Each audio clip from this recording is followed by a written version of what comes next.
Hi friend, नमस्कार, सत श्री अकाल, अस्सलाम वालेकुम। कैसे हैं दोस्तों? उम्मीद है कि आप बहुत बढ़िया होंगे। फ्रेंड्स, आज आपको एक बेहतरीन जानकारी लेकर आया हूँ जो बहुत ही आवश्यक और ज़रूरी है। मुझे लगता है कि इस वीडियो को सारे लोगों को देखना चाहिए और इस जानकारी को लोगों तक ले जाना चाहिए।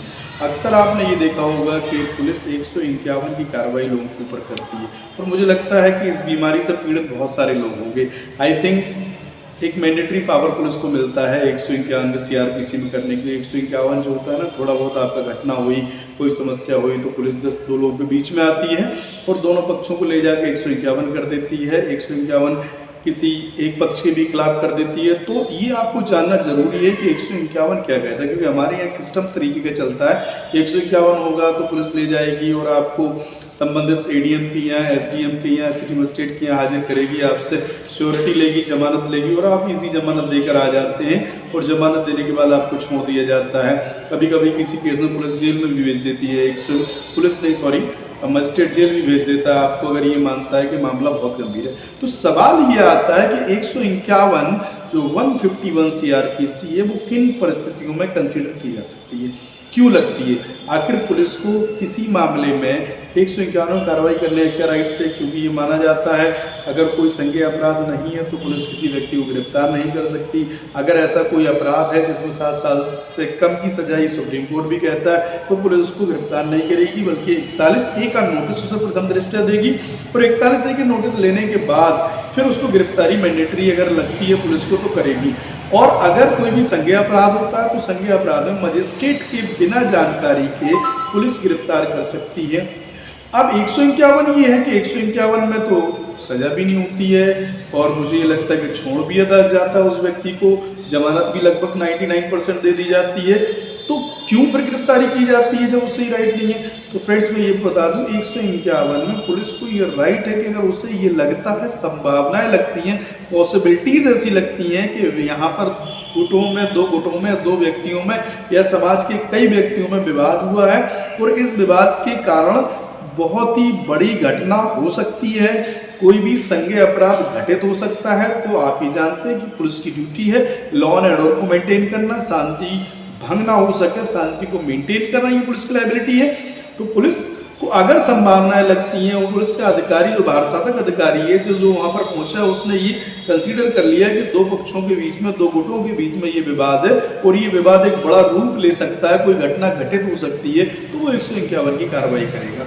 और 151 की कार्रवाई ये कहती है कि वो आपको पकड़ ले जाएगा, गिरफ्तारी मैंडेटरी होती है, पकड़ कर ले जाएगा संबंधित थाने में या कहीं लॉकअप पर रख लेगा, रखने के बाद में वो मजिस्ट्रेट के यहाँ पेश करेगा। इसमें मैंडेटरी लॉ काम करता है, काम ये करता है कि अभी किसी व्यक्ति को 151 में गिरफ्तार अरेस्ट किया जाता है तो ये मैंडेटरी है कि 24 घंटे के अंदर उसे संबंधित मजिस्ट्रेट के यहाँ उनको हाजिर करना पड़ेगा।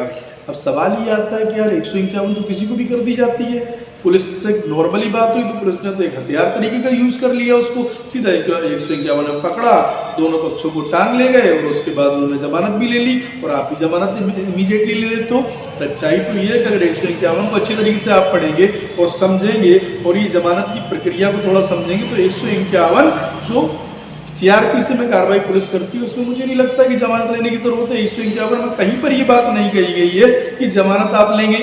जमानत तो आपको 101 में, 133 में या किसी में जो 107 का प्रोविजन सीआरपीसी का उसमें मजिस्ट्रेट जमानत को कंसीडर करता है। श्योरिटी जब लागू होती है, जब आप पे ये संभावनाएं लगती है कि आप भंग ही कर देंगे इस मामले को, तो 151 में जमानत का कोई ऐसा प्रोविजन नहीं है कि जमानत ली ही जाना चाहिए। आप पुलिस को ये राइट दिया गया कि 151 में उसको पकड़कर अरेस्ट कर लेंगे, 24 आवर्स उसको बिठा लेंगे और वो वहां से छोड़ भी सकते हैं। और अगर उसको ये लगता है कि रिपोर्ट बनाकर पुलिस देगी कि मामला समझा के भी खत्म किया जा सकता तो जमानत की कोई जरूरत नहीं होती है। लेकिन हमने ट्रेंड बना लिया जमानत लेने का, हम जाते हैं सीधे जमानत लेकर बाहर आ जाते हैं। शायद आपको ये पता नहीं है 151 में आप अगर कई बार जमानत लेते हैं तो आपकी क्रिमिनल हिस्ट्री तैयार होती है, क्योंकि ये एक मुकदमा है जो मुकदमे के रूप में पंजीकृत हो जाता है। और ये याद रख लीजिएगा, अगर आप इसके खिलाफ चलते हैं, आप जमानत में ये देखते हैं कि गलत तरीके से आपको पुलिस फंसा रही है और संबंधित एसडीएम, एडीएम या सिटी मजिस्ट्रेट आपसे जमानत ले रहा है, वो गलत जमानत ले रहा है, आप ऐसे अपराध में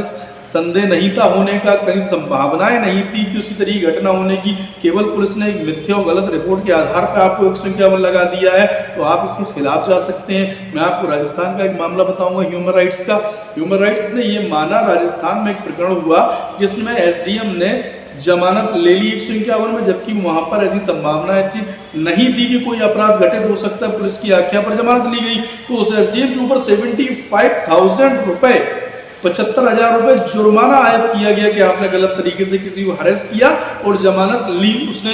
तो अगर आपको ये लगता है कि एसडीएम या सिटी मजिस्ट्रेट मैंडेटरी नहीं है, गलत तरीके से परेशान होकर जमानत ले रहा है, दिलवा रहा है, और पुलिस आपको जबरन 151 में ले जाने का काम कर रही है और जमानत आपकी लेना मैंडेटरी बना दी, तो आप ठीक है जमानत ले लीजिए वहां पर। चूंकि पुलिस का इतना दबाव होता है, अधिकारियों के सामने व्यक्ति नहीं बोल पाता है, तो आप जमानत ले लीजिए और उसके खिलाफ जरूर रिवीजन स्टैंड करिए और जाइए, तो आपकी क्रिमिनल हिस्ट्री बचेगी। आप इसको बड़ा साधारण मत कहिए, क्योंकि आज आप जरा प्लीज देखिएगा ना कि जो एनकाउंटर हो रहे हैं, एनकाउंटर्स में जो क्रिमिनल हिस्ट्री आती है ना लिखकर, तो आप देखिए कि बहुत सारे लोगों के ऊपर 107-16 का भी जिक्र करते हैं कि ये 107-16 में इनका चालान हो चुका है। इसका भी जिक्र करती है पुलिस 151 इनके ऊपर इतने बार लगी है। तो जब आप उनकी हिस्ट्री, क्रिमिनल हिस्ट्री देखेंगे तो इन सारी धाराओं का वर्णन होता है। तो मैं फ्रेंड्स ये वीडियो इसलिए बना रहा हूँ क्योंकि 151 ट्रेंड बना हुआ है। 151 में पुलिस इतना फायदा उठाती है कि गलत तरीके से लोगों को मुलजिम बना कर पेश करती रहती है, उन्हें बाउंड करती है,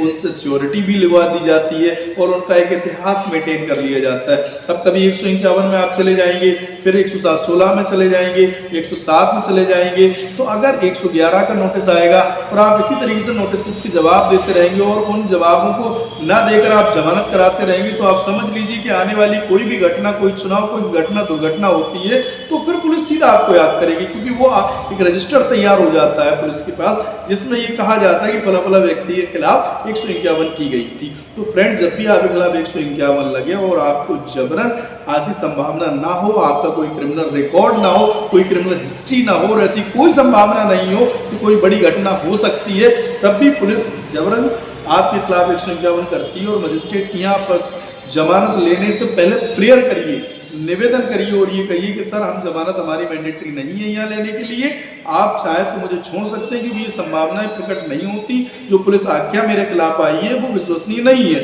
मजिस्ट्रेट को वहाँ आपको सुनना पड़ेगा और मजिस्ट्रेट चाहेगा तो आपको बिना जमानत के वहाँ छोड़ देगा। सुनने के बाद वो असंतुष्ट होता है तो आप फिर जमानत ले लेगा और अगर जमानत देना भी पड़ी आपको तो आप उस जमानत को लेने के बाद चैलेंज जरूर करें। तो फ्रेंड्स, ये वीडियो हमारा लगभग मुझे भी लगता है कि इम्पोर्टेंट है और आपको भी कहीं ना कहीं पे इसकी बेहतरीन जानकारी मिली होगी। तो अगर आपको जानकारी मिली है तो आपसे इतनी तो मैं लगा सकता हूँ भाई कि इसको शेयर जरूर करिए, लोगों तक भेजिएगा।